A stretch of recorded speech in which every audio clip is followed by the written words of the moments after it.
Paz do Senhor, meus irmãos, em especial aqui os irmãos que participam da escola dominical e que estavam no culto ontem à noite, onde foi ministrada a primeira lição do segundo trimestre do ano de 2021. E no decorrer da presente lição, faltou a conclusão do segundo tópico, né? O segundo tópico que falava a respeito dos dons de serviços espirituais e ministeriais.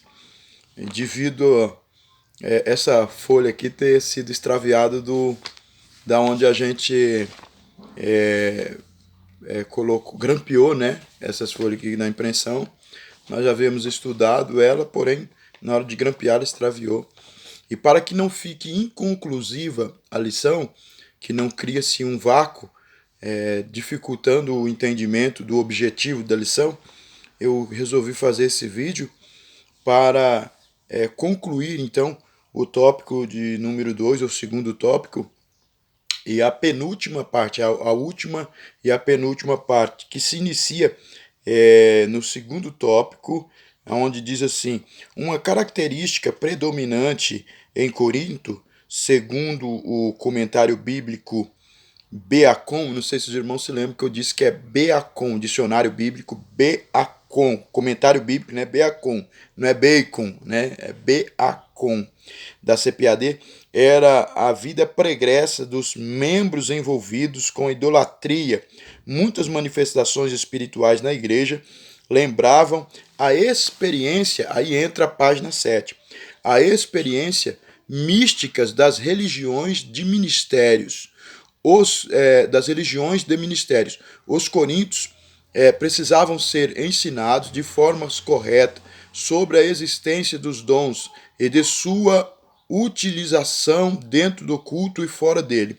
Por isso, à luz da palavra de Deus, devemos ensinar a respeito dos dons espirituais para que a igreja seja edificada. A Bíblia traz os ensinos corretos sobre o uso dos dons. E se há distorções nessa esfera, estas acontecem por algumas igrejas não ensinarem de forma correta o que a Bíblia diz. E isso contribui para o surgimento do fanatismo religioso, da corrupção doutrinária, dos movimentos estranhos e de muitas heresias. Portanto, o ensino correto das Escrituras nos orienta sobre a forma adequada da utilização dos dons e previne o surgimento de práticas condenáveis no culto. Os irmãos recordam que nós falamos sobre isso a respeito dos exageros, das questões adversas, de coisas antibíblicas que acontecem, presumindo-se que faça parte dos dons espirituais, porque Paulo classificou em três classes, né?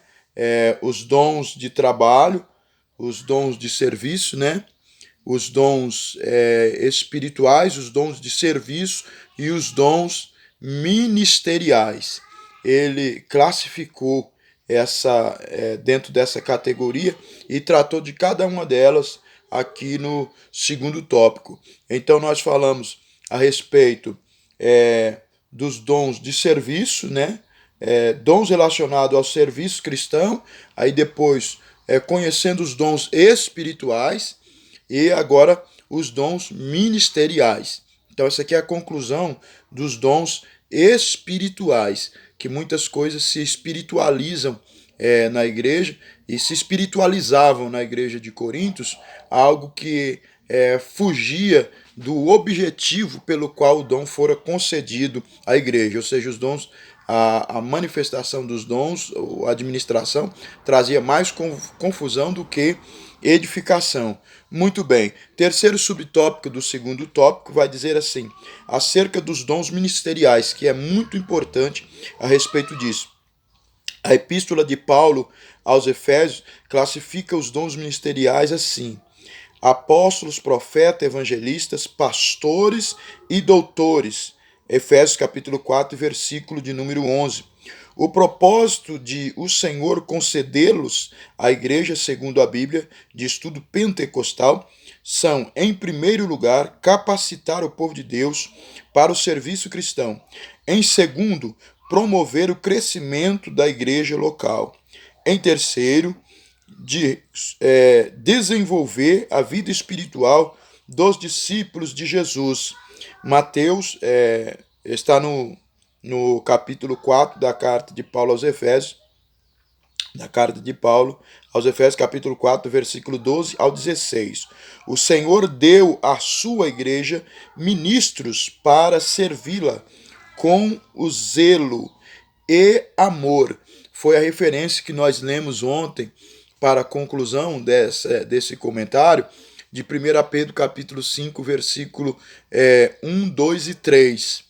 E depois nós fizemos questão de ler no comentário da Bíblia a qual nós estávamos utilizando, que é uma das Bíblias mais fiel a respeito, que segue de forma mais fidedigna a maneira com que a Bíblia pentecostal trata desse assunto, que é a indicada para o esboço aqui do livro. E aí ele diz assim: o ensino do Novo Testamento acerca do exercício ministerial está ligado à concepção evangélica de serviço. Mateus capítulo 20, versículo 20 ao 28, vai falar a respeito da forma com que Jesus se apresentou aos discípulos. E João capítulo 13, verso de número 1 ao verso de número 11, trata a respeito da forma exemplar que Jesus lavou os pés dos discípulos, mostrando que ele não tinha vindo para servir, mas sim para ser servido, mas sim para servir. Onde conclui com o texto de 1 Pedro, capítulo 5, verso de número 2 ao verso de número 2 e verso de número 3. Jamais a perspectiva centralizadora e sacerdotal jamais a perspectiva centralizadora e sacerdotal do Antigo Testamento. A síntese do tópico de número 2 diz assim: nenhum membro do corpo de Cristo é autossuficiente. Dependemos de Cristo, assim como dependemos um dos outros para que a igreja, o corpo de Cristo, seja edificado pelos dons ministeriais. É necessário que eles sejam utilizados para o benefício de outros. Eu espero que os irmãos entendam o objetivo e também compreenda essa minha colocação, esse vídeo. Não sei como que vai dar para os irmãos assistir aí, mas enfim, concluindo, o objetivo dessa lição é que os irmãos entendam que Paulo não está tratando de tirar os irmãos da ideia da utilização dos dons, mas sim, volto a dizer, como eu disse ontem, que é a questão de instruí-los na administração dos dons e mostrando quantos eles são importantes para a igreja e o quanto que é necessário que esses dons trabalhem em sincronia para a edificação do corpo de Cristo, que é a igreja. E mostrando que assim como cada um membro, ele precisa um do outro para que complete esse corpo, cuja cabeça é Cristo, cada um de nós somos membro e a cabeça é Cristo. Então,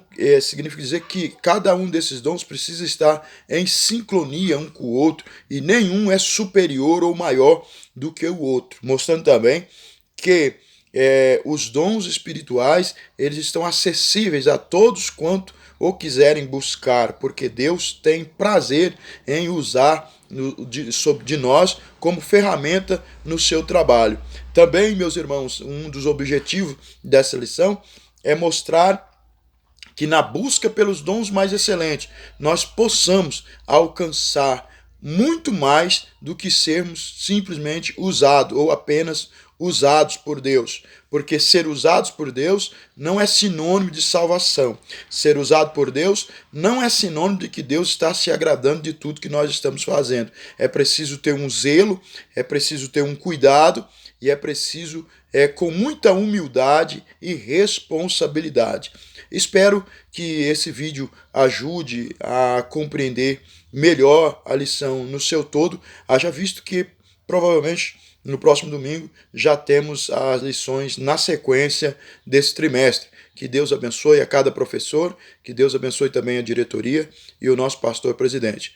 Agradeço a Deus pela compreensão de vocês, agradeço a Deus pela rica oportunidade que me foi concedida. Um grande abraço, a paz do Senhor a todos.